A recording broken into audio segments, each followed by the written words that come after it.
Hey guys, let's check out this example of a horizontal beam that's being held against the wall with a rope. It also has a 500 kilogram weight or mass at its end here.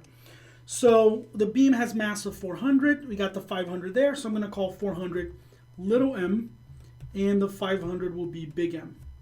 The beam has a length L equals 8 meters.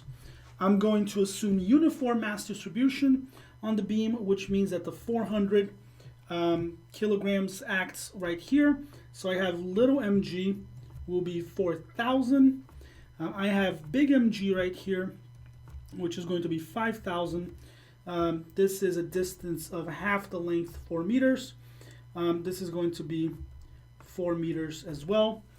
Notice how I have a tension here, right? But because, I'm going to actually delete that T there, because of equilibrium on the 500, this tension here equals 5,000, equals the mg. It's just a connecting force. So you can just think that the bar is essentially being pulled right here with mg. Okay, I'm going to do that, so instead of having mg and t, I just have the same one force. Okay, so imagine that, treat this as if you had two mg's, little mg and big mg right here. I'm also going to have a tension. I'm also going to have a tension here. So this tension, we're actually going to write it out, and this tension gets split into tx and ty. So this is going to be our tx right here, and this is going to be our ty right here. Okay, the angle between the cable and the horizontal is 53. So this angle right here is of 53 degrees. And it says it connects 2 meters from the right edge of the beam. So this distance here is 2 meters, which means that this distance here will also be 2 meters. Okay, so I have 4, 2, and 2. All right, a 500 kilogram object hangs from the right edge of the beam. We see that. And when I calculate the magnitude of the net force the hinge applies on the beam. So what is H net? Remember, the hinge will apply an X force and a Y force. And so what we're going to do is we're going to have an H force this way, HX to cancel out the TX. HY, we don't know if it's up or down, so we're going to assume HY is up. Let me write this down here. We're going to assume HY to be up, and let's see what we get. Once I find HX and HY, I'll be able to calculate H net, which is this. Okay, so H net will be the square root of HX squared plus HY squared. So what we're really looking for in this problem is we're looking for HX and HY first, so that we can find the magnitude of the net force here. Okay, so we'll be able to continue that there. So how are we going to find HX and HY? Well, like every torque, every equilibrium problem, we're going to write the sum of all torques equals 0 and the sum of all forces equals 0. Let's start with forces because it's simpler. Sum of all forces in the x equals 0, and sum of all forces in the y-axis equals 0. There are only two forces in the x-axis, hx and tx, so they must cancel each other. Hx equals tx. And on the y-axis, I have two forces up and two forces down. I have ty plus hy equals little mg plus big mg. Now, I don't know ty or hy, but I know the two mg's, they're going to be ty plus hy. They are 4,000 and 5,000, so it's 9,000 total. And this is the best I can do so far. I'm looking for hx, but that requires knowing tx. And I'm looking for hy, but that requires knowing ty. Okay, so we're going to have to write a third equation. Right? At this point, you can think of this question as not even you looking for hx and hy, but you looking for tx and ty. We're going to write a third equation that has to be a torque equation. Sum of all torques equals 0. We're going to pick the best possible points we're looking for Tx and Ty, so we want to pick a point away from here so that we can actually find Tx and Ty. Okay? Now, we could also pick, so we could pick this one or this one, all right? And here, it really doesn't matter. Let's see. I'm going to do this about this point right here. Okay? No, let's actually just do it. Let's do it over here. So the sum of all torques about this point here. So let's call this point 1, 2, 3, and 4. These are all the possible candidates. We're going to go with this one because I want to find Ty and Tx. So I want to make sure my torque equation includes Ty and Tx. So I don't want to pick point number 3. That's a bad choice if I want to find Ty and Tx. And I want to make sure I pick the point with the most, where I will cancel the most forces. In this case, it's H1 and Hx, Hy and Hx. Though those two forces really only Hx would give me a torque.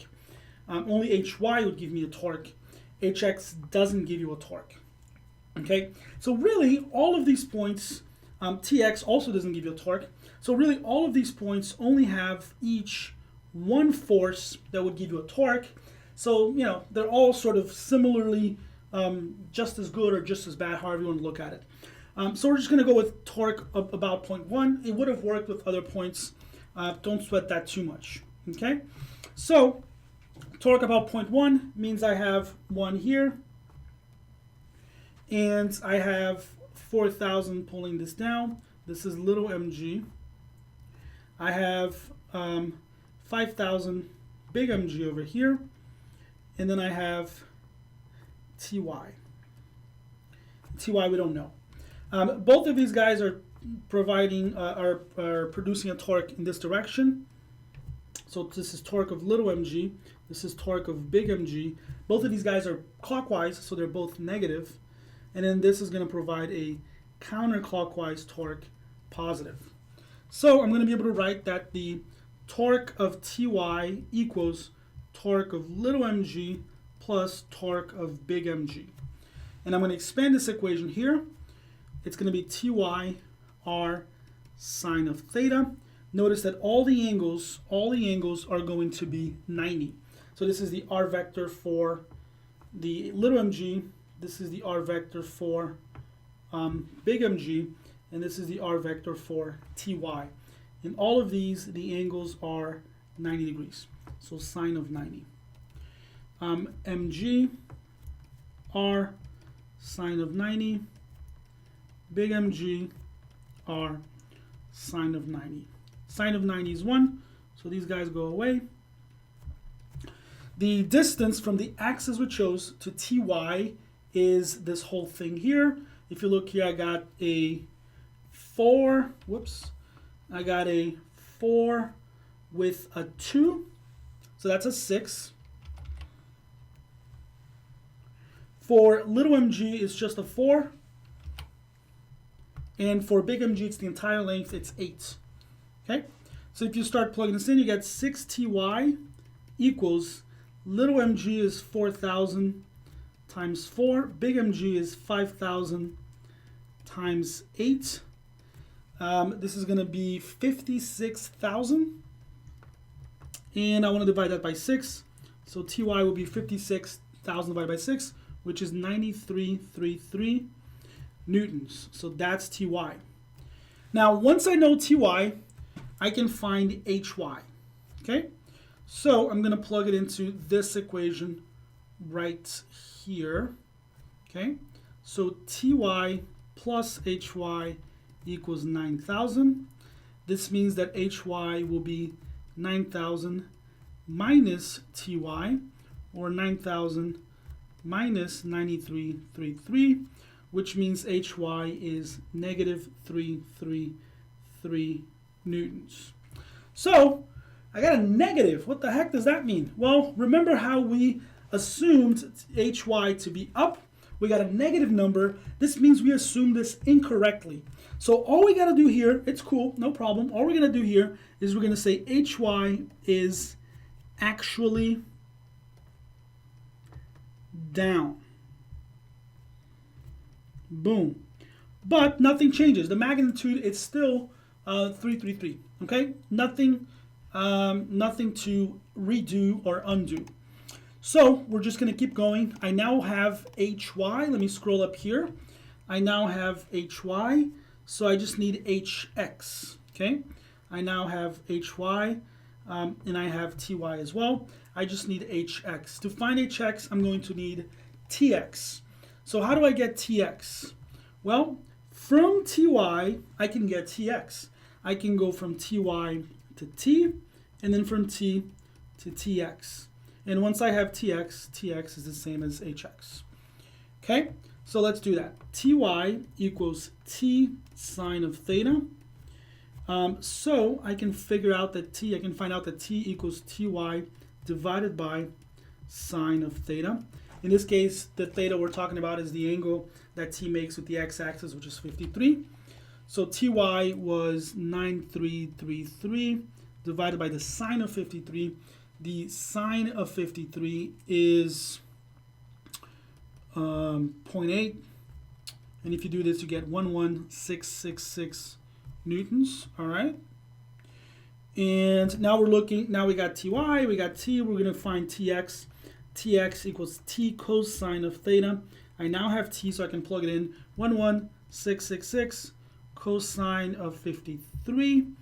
And if you do this, you get 7,000. So TX equals 7,000, which means HX equals 7,000 as well.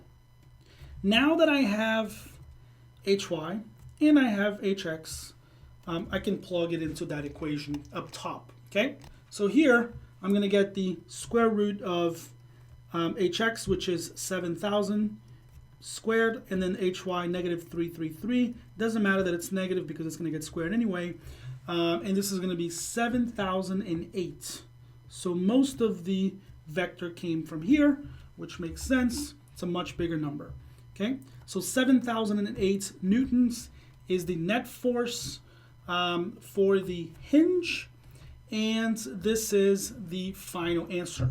Okay, one point that I want to make here is in this problem, the reason why we had a negative HY is because there's actually way more mass to the right of the cable, right? So if you were to calculate this, the center of mass of the cable, the center of mass of the system that's being held, which is beam plus the 500 kilograms, is actually somewhere over here to the right of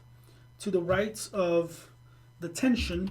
This is the only time where you're going to have an HY that is going down. But it's not worth trying to figure that out, trying to guess.